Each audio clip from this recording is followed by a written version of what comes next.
Bismillahirrahmanirrahim. Assalamu alaikum class. I am Rashida Parveen and I am going to teach you organic chemistry to BS Chemistry 6 on the topic oxidation. And today our lecture is lecture number 8. Class आज जो हमने topic discuss करना है वो discuss करना oxidation के बारे में। इससे जो प्रीवियस हमारा ऑक्सीडेशन का लेक्चर नंबर 1 था उसमें हमने डिटेल में ऑक्सीडेशन के बारे में डिस्कस किया है कि ऑर्गेनिक कंपाउंड्स की ऑक्सीडेशन कैसे करवाते हैं और ऑर्गेनिक केमिस्ट्री में ऑक्सीडेशन क्या होती है।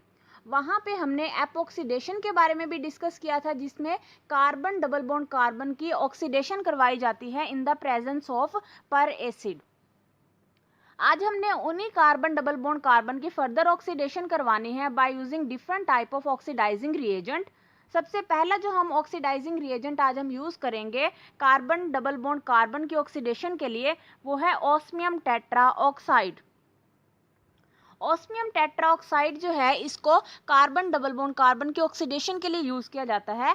Oxidation of an olefin, olefins यानी कि अल्कीन्स की ऑक्सीडेशन के लिए हम यूज करते हैं ऑस्मियम टेट्रा ऑक्साइड को इनटू ईथर, ईथर के अंदर दैट काजेज रैपिड प्रेसिपिटेशन, जिसकी वजह से जब हम ईथर को यूज करते हैं ऑस्मियम टेट्राऑक्साइड के साथ for the oxidation of carbon double bond carbon तो रैपिड प्रेसिपिटेशन होती है और हमारे पास बनता है cyclic osmate ester. pyridine which complexes the osmium ion। Next हम इसके अंदर pyridine भी यूज करते हैं जो कि ऑस्मियम एटम को कॉम्प्लेक्स बना देता है और उसको कन्वर्ट कर देता है ईस्टर के अंदर। It is often added as a catalyst. अब ये जो pyridine है ना इसको कैटालिस्ट के तौर पे यूज किया जाता है।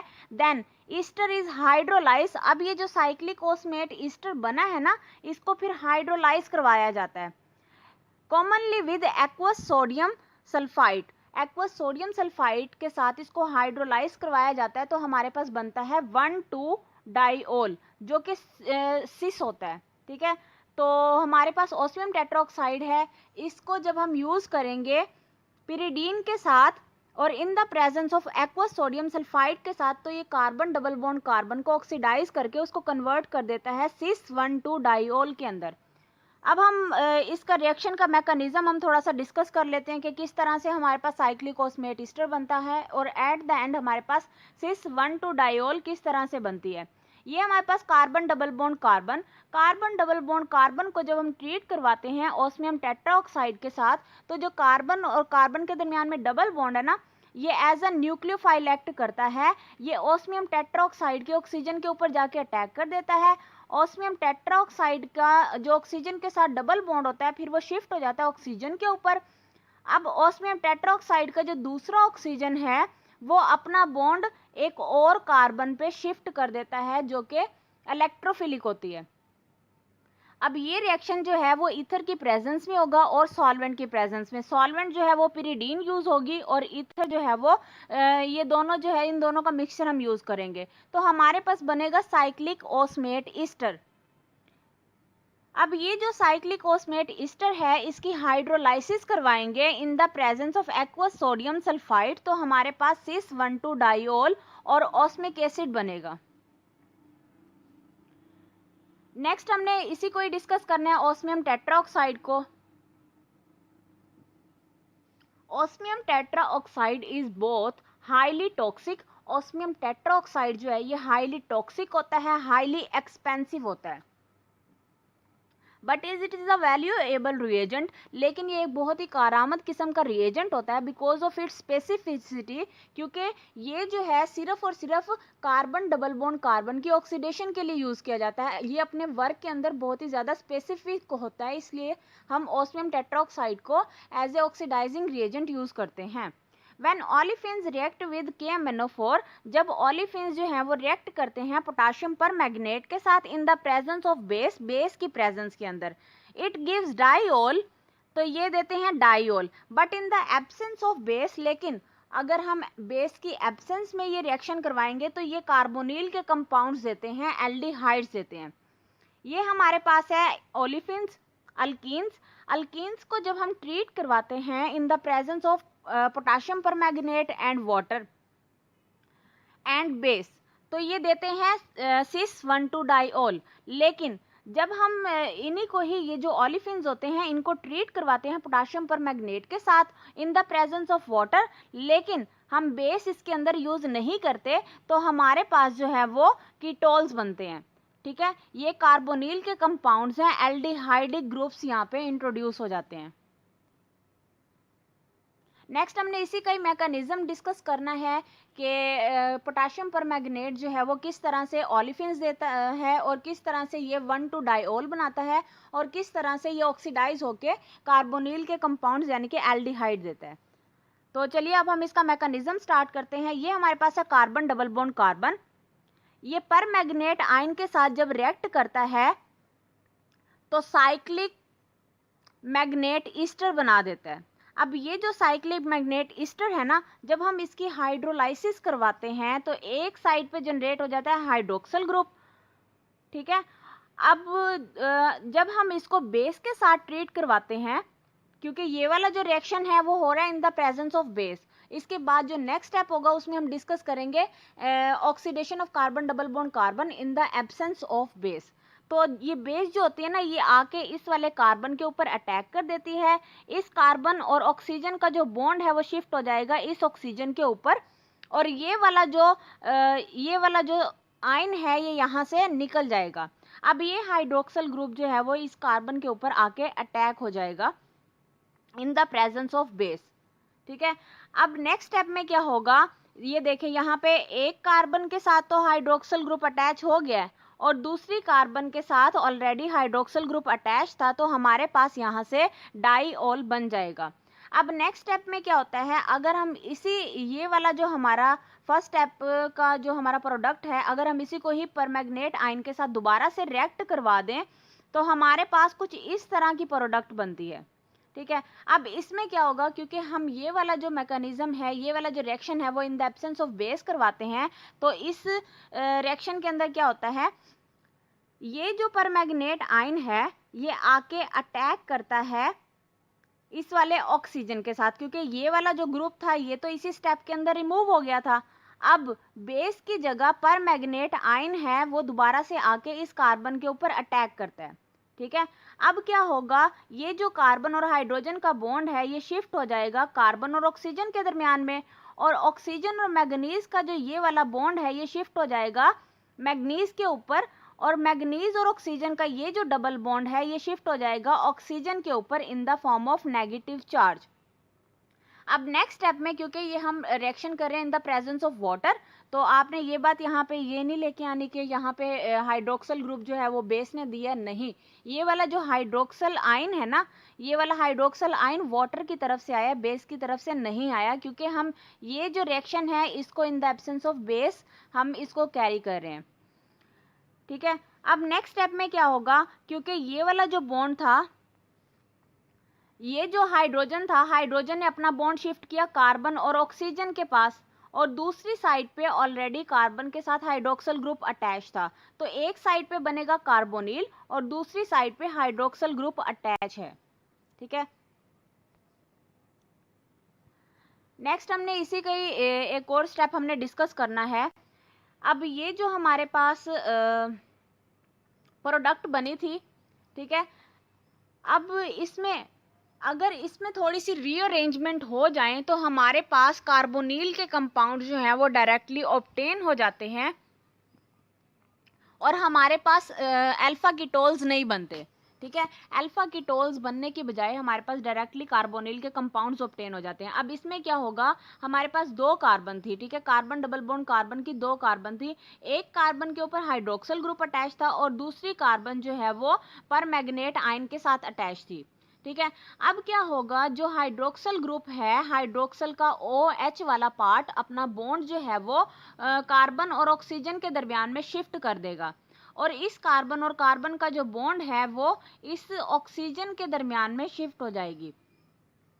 अब नेक्स्ट में क्या होगा, इस ऑक्सीजन और मैग्नीज का जो बॉन्ड है अब वो बॉन्ड शिफ्ट हो जाएगा मैग्नीज के ऊपर, और मैग्नीज का जो बॉन्ड है ऑक्सीजन के साथ डबल बॉन्ड वो शिफ्ट हो जाएगा ऑक्सीजन के ऊपर in the form of negative ion. तो हमारे पास जो है वो कार्बोनिल जो है वो ऑब्टेन हो जाएगा, क्योंकि कार्बन और कार्बन का डबल बॉन्ड तो यहाँ से टूट गया और कार्बन और ऑक्सीजन का डबल बॉन्ड यहाँ से क्रिएट हो गया। अगर हम दूसरी साइड पे देखें तो क्योंकि इस कार्बन और कार्बन का बॉन्ड तो ऑलरेडी टूट चुका है, तो कार्बन और ऑक्सीजन का जो डबल बॉन्ड है वो यहाँ पे क्रिएट हो गया। तो एक कार्बन डबल बॉन्ड कार्बन से हमें 2 कार्बोनिल के कंपाउंड्स ऑब्टेन होते हैं। यहाँ पे ये आपको एक और एग्जांपल स्क्रीन पे नजर आ रही है कि कार्बन डबल बॉन्ड कार्बन की यहाँ पे ऑक्सीडेशन करवाई हुई है। जब हम इसकी ऑक्सीडेशन करवाते हैं in the presence of base, तो हमारे पास जो है वो 1,2 डायोल्स बनते हैं और उनकी जो यील्ड होती है, यील्ड उनकी बहुत अच्छी होती है, 81 से 83% तक हमारे पास ये प्रोडक्ट बनते हैं। नेक्स्ट, जब हम इसी रिएक्टेंट को हम रिएक्ट करवाते हैं पोटाशियम पर मैग्नेट के साथ, तो हमारे पास एल्डिहाइड्स 76% तक ऑब्टेन होते हैं। अब हमने फर्दर डिस्कस करना है आयोडीन सिल्वर एसीटेट के वेट मेथड को। आयोडीन सिल्वर एसीटेट को भी हम कार्बन डबल बॉन्ड कार्बन की ऑक्सीडेशन के लिए हम यूज कर सकते हैं, लेकिन ये 2 तरह से यूज होती है। एक तो ये कि iodine silver acetate wet method के जरिए से, और एक ये कि iodine silver acetate dry methods के जरिए से। ठीक है, the method also yield cis diol. अब ये वाला जो मेथड है ये भी सिस डायोल ही बनाता है। ठीक है, यानी कि एक ऐसा डायोल जिसमें दोनों कंजक्टिव कार्बन के ऊपर जो हाइड्रोक्सल ग्रुप्स अटैच हैं वो बिल्कुल सेम साइड पे होंगे। The olefin is treated with iodine. Olefin को आयोडीन के साथ ट्रीट करवाया जाता है in the presence of aqueous acetic acid and in the presence of silver acetate. अब ये जो है सारे ये रिएजेंट्स इस रिएक्शन के अंदर यूज किए जाते हैं along with iodine. Iodine react with carbon double bond carbon. Iodine जो है वो कार्बन डबल बॉन्ड कार्बन के साथ रिएक्ट कर लेता है और बनाता है आयोडोनियम आयन। क्योंकि हमें पता है हैलोजेंस के अंदर ये करैक्टरिस्टिक होती है कि हैलोजेंस जो है वो डबल बॉन्ड भी, यानी कि 2-2 बॉन्ड्स भी क्रिएट कर सकते हैं।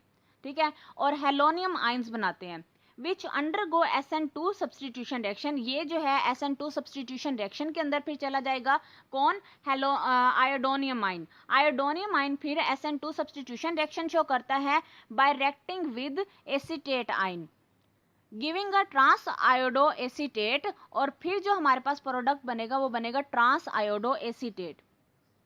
नेक्स्ट स्टेप में क्या होगा, अब ये जो हमारे पास प्रोडक्ट बना है ना ट्रांस आयोडो एसीटेट, फिर उसके बाद हमारे पास बनेगा साइक्लिक एसिटोक्सोनियम आयन। ठीक है, which then react with water. वो फिर रिएक्ट करेगा वाटर के साथ और देगा सिस हाइड्रोक्सल एसीटेट। अब ये जो हमारे पास सिस हाइड्रोक्सल एसीटेट बना है ना, फर्दर हम इसकी हाइड्रोलाइसिस करवाएंगे और हाइड्रोलाइसिस के नतीजे में हमारे पास सिस डायोल बन जाएगी। अब ये हमारे पास है carbon double bond carbon. Carbon double bond carbon को जब आयोडीन के साथ ट्रीट करवाते हैं in the presence of silver acetate और in the presence of aqueous silver acetate, क्योंकि ये वेट मेथड है, वेट मेथड के अंदर हम वाटर यूज करते हैं। अब नेक्स्ट में क्या होगा, तो हमारे पास जब हम इसको कार्बन डबल बॉन्ड कार्बन को आयोडीन के साथ ट्रीट करवाएंगे वेट मेथड के जरिए, तो हमारे पास सिस डायोल बन जाएगी। ये इसका मैकेनिज्म है सिस डायोल फॉर्मेशन का by using wait method. Wait method के जरिए से किस तरह से हमारे पास सिस डायोल जो है वो ऑब्टेन होती है। नेक्स्ट हमने डिस्कस करना है iodine silver acetate dry method. Iodine silver acetate का ड्राई मेथड अब हमने डिस्कस करना है। अब इसमें क्या होता है, iodine silver acetate dry method के अंदर हम जो सिल्वर एसीटेट यूज करते हैं उसके साथ हम वाटर यूज नहीं करते। ठीक है, ये होता है in the absence of water. ये हमारे पास है carbon double bond carbon. Carbon double bond carbon को जब हम आयोडीन के साथ ट्रीट करवाते हैं ड्राई मेथड के जरिए से, तो हमारे पास ट्रांस 1,2 डायोल बनता है। अब हम इसका मैकेनिज्म देखते हैं तो किस तरह से ये ट्रांस 1,2 डायोल बनता है। सबसे पहले कार्बन डबल बॉन्ड कार्बन जो है वो, क्योंकि कार्बन और कार्बन का जो डबल बॉन्ड है वो एज ए न्यूक्लियोफाइल एक्ट करता है और वो किसी भी इलेक्ट्रोफिलिक स्पीशी के ऊपर जाके इजीली अटैक कर देता है, क्योंकि ये जो कार्बन और कार्बन का डबल बॉन्ड है ना, ये इलेक्ट्रॉन रिच स्पीशी होती है। ठीक है, अब ये जो कार्बन और कार्बन का डबल बॉन्ड है ये जाके आयोडीन के एक एटम के ऊपर अटैक कर देगा। ठीक है, और उसको अपने साथ अटैच कर लेगा और एक आयोडाइड आयन आई नेगेटिव की फॉर्म में यहाँ से रिमूव हो जाएगा। अब क्योंकि एक कार्बन का बॉन्ड बना है ना आयोडीन के साथ, ठीक है, तो दूसरी कार्बन जो है वो इलेक्ट्रोफिलिक बन जाएगी।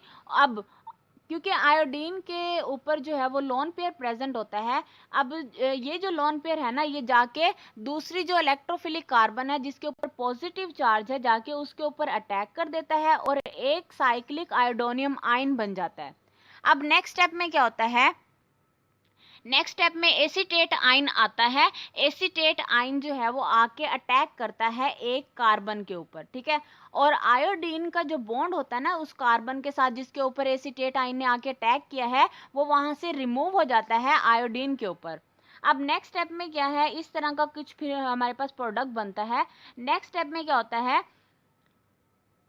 अब क्योंकि एक आयोडो ग्रुप तो एक साइड पे अटैच है ना, तो और एक साइड पे हमारे पास एसीटेट आयन ने आके अटैक किया था। अब ये जो एसीटेट आयन है ना, इसके जो कार्बोनिल वाला कार्बन है, कार्बोनिल वाली जो इसकी ऑक्सीजन है उसके ऊपर लोन पेयर प्रेजेंट है।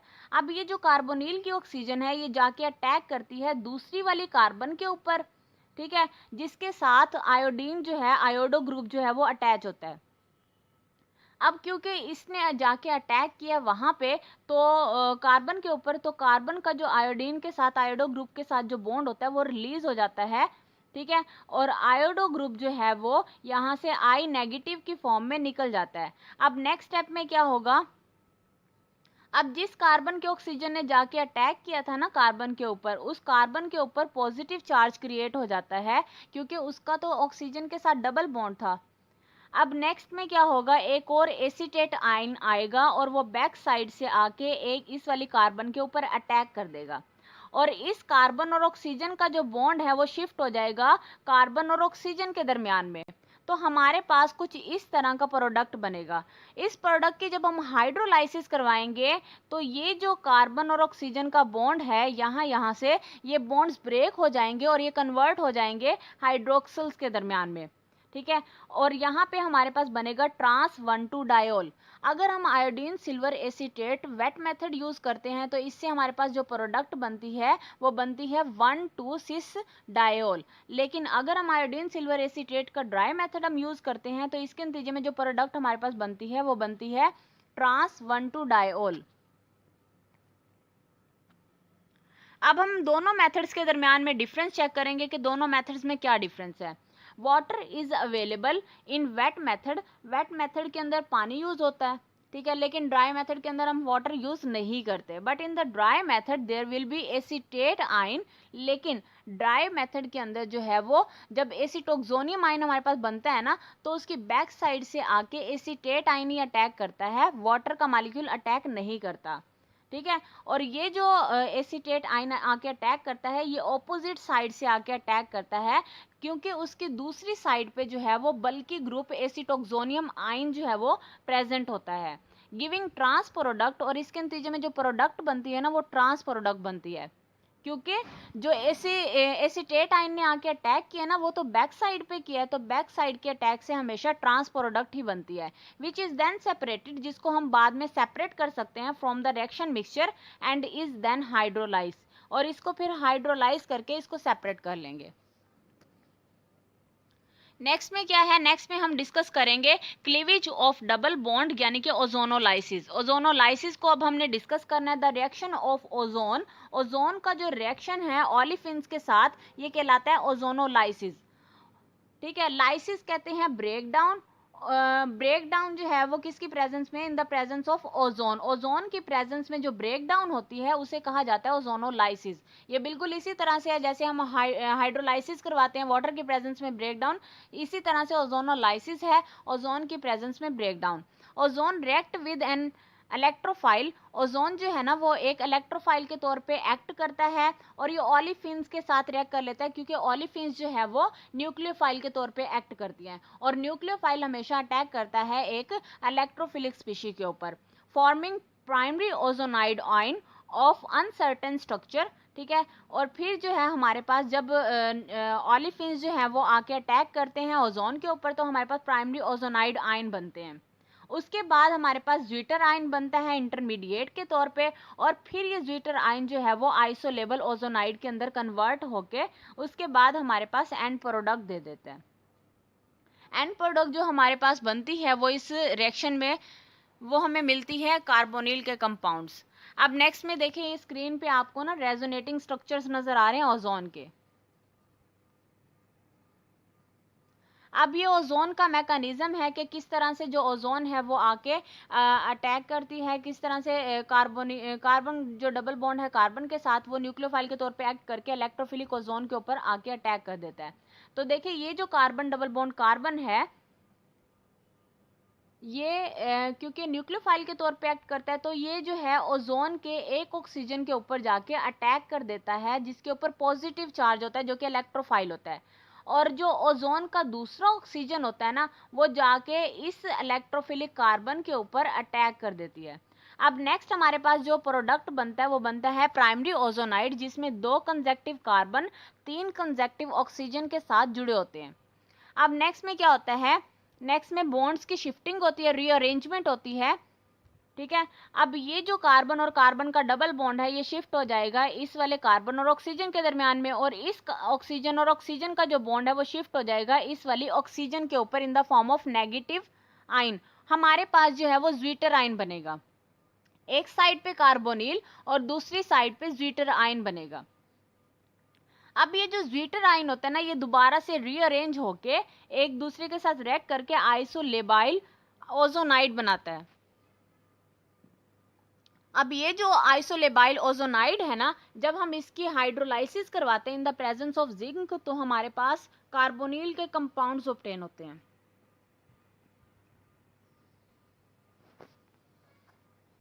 ओके क्लास, ये तो आज का हमारा लेक्चर था जिसमें हम carbon double bond okay class, ये तो था आज का हमारा लेक्चर जिसमें हमने carbon double bond carbon olefinic carbon की जो है वो हमने ऑक्सीडेशन करवाई है in the presence of osmium tetroxide, ठीक है, in the presence of potassium permanganate and in the presence of iodine. Iodine silver acetate के भी 2 मेथड थे और पोटाशियम परमैंगनेट के भी जरिए हमने 2 तरह की प्रोडक्ट ऑब्टेन किए हैं, एक तो इन द प्रेजेंस ऑफ बेस और एक in the absence of base. तो डिफरेंट टाइप के ऑक्सीडाइजिंग रिएजेंट को हम यूज करके डिफरेंट तरह की ऑक्सीडाइजिंग प्रोडक्ट्स हम ऑब्टेन कर सकते हैं by using olefins as a reactant, ठीक है। आज के हमारे लेक्चर के बारे में कोई भी कंफ्यूजन हो, कोई भी क्वेश्चन हो आप लोगों का, आप लोग काइंडली मुझे कमेंट बॉक्स में कमेंट करके पूछ लीजिएगा, और काइंडली मेरे चैनल को ज़रूर सब्सक्राइब कीजिएगा और मेरी वीडियो को ज़रूर लाइक कीजिएगा ताकि मेरी आने वाली हर नई वीडियो आप लोगों को मौसूल हो सके। ओके क्लास, अल्लाह हाफिज़, बाय बाय।